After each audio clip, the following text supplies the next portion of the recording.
Good morning, good afternoon, or good evening. This is Property Manager 101, and today we'll be answering the question, is your property management team prepared for the unexpected?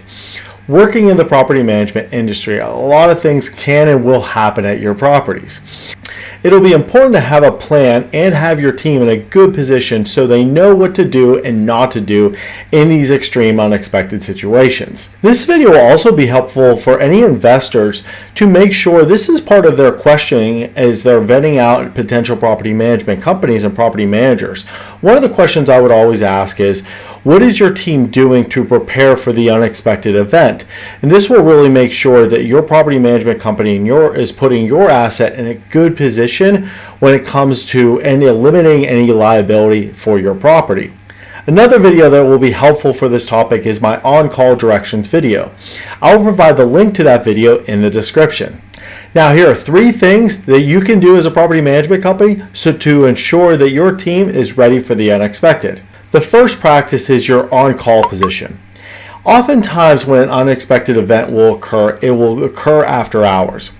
This will be really important to ensure that your staff that rotates those on-call positions know and have a plan for these types of situations. As a supervisor, for anyone that rotates or is on part of that on-call scheduling, it'll be important to know just a few things that what you expect them as an employee that is rotating this on-call role. Does that employee know CPR? Do they have the contact information easily provided to them of the local fire department, local police department, vendors? Do they have contact of everyone who lives on site that's an employee, and all employees that also live off site? Do they know where the employees that live on site, where they live on site, for example, if they have to go and get them to help assist with the situation? Do they have access to fire extinguishers and extra keys to get access into an apartment? And these are just a few things that I would ensure that your on-call team knows and has a prepared plan for in the event an unexpected situation happens.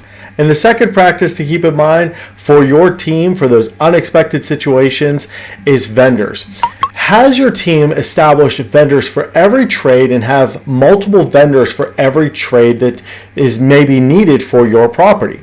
One of the big things to ensure that you always have at least 2 vendors for is restoration work. Keep in mind, let's say there's a natural disaster at your property. Usually in a natural disaster, it's weather related, so it's going to also impact other properties.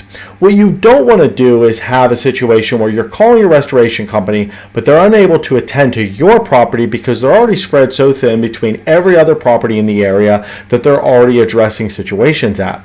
So it's really important that you have a backup vendor for every trade, and especially things like restoration. Here are some other things other than restoration, so you're going to want to make sure for an unexpected event you have at least 2 vendors for, so you have a backup in the event the first vendor is not able to come.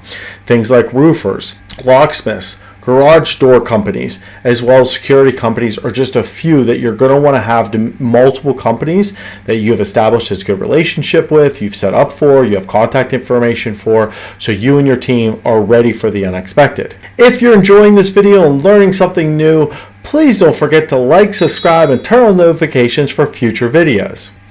And the third best practice to keep in mind to prepare you and your teams for the unexpected is going to be related to media-related items.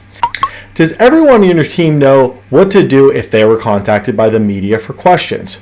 Do they know how to handle that? Have they established who's going to speak on behalf of the property to the media and who is not? Does your company have a process that relates to any media dealings as far as steps or process, who to contact, what to report, what to document, etc.? Does everyone on your staff know maybe who the go-to is as far as if they're contacted by the media, who to provide information for? If your company does have that go-to person, does everyone on your staff know who that go-to person is if you have been contacted by someone from the media for questioning? If you don't have a process for the media, I would highly recommend putting one into place. From my experience, one of the worst things you can do at times is ignore any media requests, as this makes the company and the property almost look guilty or at fault. And we all know there's usually more to the story that the media may be quoting or reporting on. So it's really important that you do have a process for the media and handling those situations, as well as your entire staff knows what that process is. If you have not already, please watch my disclosure video as well as my why I do this video.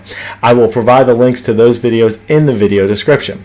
And as I mentioned earlier, I will also be providing the on-call directions video link in the video description as well. If you do have any questions, feel free to leave a comment. I'll be happy to address for you. And I hope you enjoyed this video and learned something new. If so, please don't forget to like, subscribe, and turn on notifications for future videos. Happy leasing!